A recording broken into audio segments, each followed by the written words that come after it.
बच्चों चलिए प्रश्न को पढ़ते हैं। जब कोई संरक्षी बल किसी वस्तु पर धनात्मक कार्य करता है तो वस्तु की स्थिति ऊर्जा बढ़ती है, घटती है या परिवर्तित रहती है, मैं बताना। तो इस प्रश्न को समझने के लिए सबसे पहले हम प्रश्न की मुख्य अवधारणा को समझेंगे।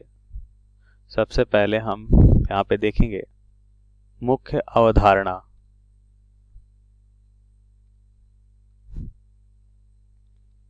मुख्य अवधारणा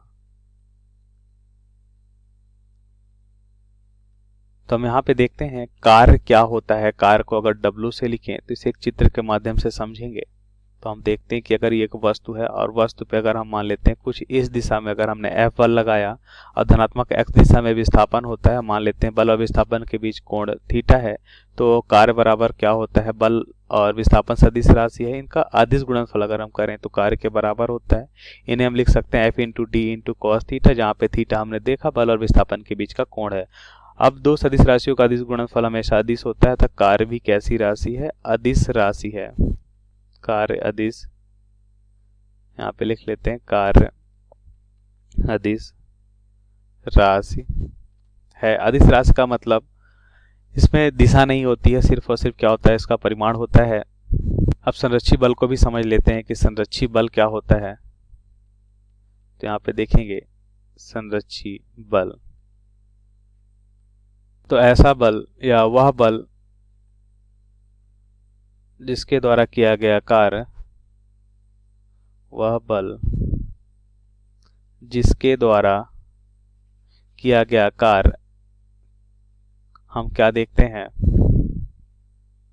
वह बल जिसके द्वारा किया गया कार्य, जिसके द्वारा किया गया कार्य पथ पर निर्भर नहीं करता, पथ पर निर्भर नहीं करता, संरक्षी बल कहलाता है। निर्भर नहीं करता है, संरक्षी बल कहलाता है। मतलब यह प्रारंभिक और अंतिम स्थिति पर निर्भर करता है, पथ पर निर्भर नहीं करता, संरक्षी बल कहलाता है। अब यहाँ पे अगर हम देखें एक उदाहरण से, अगर इसे हम देखें तो हम देखते हैं कि गुरुत्वाकर्षण बल कैसा होता है, संरक्षी बल होता है। गुरुत्वाकर्षण बल एक कैसा बल होता है, संरक्षी बल होता है। इसके अलावा अगर हम देखें तो हम देखते हैं विद्युत बल भी कैसा बल होता है, विद्युत बल संरक्षी बल होता है। और देखते हैं स्प्रिंग बल भी, स्प्रिंग बल भी कैसा बल होता है, संरक्षी बल होता है। या पथ की लंबाई पर निर्भर नहीं करता या प्रारंभिक और अंतिम स्थिति पर निर्भर करता है। अब प्रश्नानुसार हम उत्तर को देखें तो हम जानते हैं गुरुत्वाकर्षण बल कैसा बल है, संरक्षी बल है। तो हम यहाँ पे देखेंगे कि मान लेते हैं अगर पृथ्वी की सतह है, ये है पृथ्वी की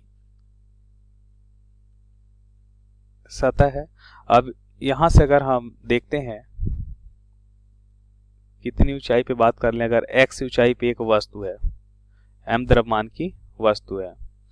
अब इसे हम क्या लाते हैं, अगर इसे हम नीचे की ओर लाते हैं, कितनी ऊंचाई कितना हम लाते हैं, मान लेते हैं x स्थित नीचे लाते हैं, तो यह ऊंचाई कितनी हो जाती है, यह ऊंचाई जो है h है। पृथ्वी सतह से ऊंचाई कितनी होगी, h। जब x नीचे हम लाएंगे इस पिंड को या इस m द्रव्यमान की वस्तु को, तो यहाँ पे देखिए कार्य कैसा होगा। अब यहाँ पे गुरुत्वाकर्षण बल कैसा होगा, देखिए पृथ्वी द्वारा हमेशा नीचे की ओर इस वस्तु को बल लगाएगा, इसका मतलब mg बल कार्य करेगा, यही इस पे गुरुत्वाकर्षण बल होगा। और कार्य अगर देखें तो कार्य क्या होता है, गुरुत्वाकर्षण बल द्वारा किया गया कार्य, तो गुरुत्वाकर्षण बल इंटू विस्थापन इंटू थीटा कितना हो जाएगा, दोनों एक ही दिशा में है तो थीटा हो जाएगा 0 डिग्री।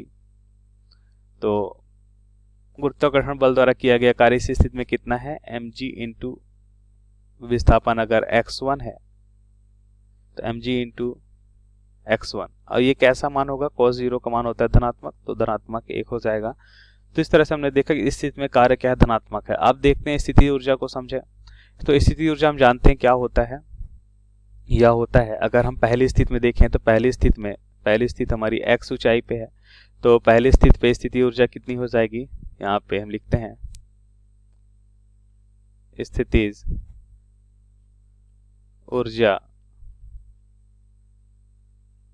अगर देखें U1 बराबर कितना हो जाएगा, तो स्थिति ऊर्जा U1 बराबर हो जाएगा mg h, और यहाँ पे ऊंचाई कितनी है पहली स्थिति में, x है। पहली स्थिति ये वाली है, दूसरी स्थिति यहाँ पे है। तो दूसरी स्थिति में हम स्थिति ऊर्जा देखते हैं तो कितना हो जाएगा, दूसरी स्थिति में स्थिति ऊर्जा हो जाएगी mg। अब यहाँ पे ये हो जाएगा, ये ऊंचाई कितनी है, h ऊंचाई है, और h ऊंचाई को क्या हम लिख सकते हैं कि यह हो जाएगा s माइनस x1, कितना हो जाएगा x माइनस x1। तो इस बार हम x माइनस x1, तो इस बार हम क्या कह सकते हैं कि इस अब दूसरी स्थिति में स्थिति ऊर्जा क्या हो गई, कम हो गई है। हमने देखा कि कार्य तो धनात्मक है, लेकिन स्थिति ऊर्जा आप ध्यान से देखिए तो हमने देखा पहली स्थिति से दूसरी स्थिति में आने पे स्थिति ऊर्जा क्या हो गई, कम। तो यहां से हम क्या देखते हैं, यह हमारा निष्कर्ष निकलता है कि कार्य धनात्मक होने पर भी हमने देखा कि स्थिति ऊर्जा क्या हो गई, कम हो रही है। तो हम लिख सकते हैं कार्य धनात्मक होने पर भी स्थिति ऊर्जा क्या होती है, स्थिति ऊर्जा कम हो जाती है या कम होती है। अब एक निष्कर्ष याद रखेंगे, इसे स्टार में लिखते हैं कि संरक्षी बल द्वारा किया गया कार्य, यहाँ पे इंपॉर्टेंट है संरक्षी बल द्वारा किया गया कार्य क्या होगा, हमेशा हम देखेंगे स्थिति ऊर्जा में परिवर्तन के बराबर होता है और यह माइनस साइन के साथ होता है। इसका मतलब ये क्या होता है, ऋणात्मक के बराबर होगा। इसका मतलब स्थिति ऊर्जा क्या होती है, हमेशा कम होती है। तो अब यहाँ पे हम देखते हैं कि हमारा सही विकल्प कौन सा होगा। तो वस्तु की स्थिति ऊर्जा क्या होती है, घटती है। तो यह हमारे प्रश्न का सही उत्तर होगा। आशा करते हैं आपको समझ आया होगा। धन्यवाद।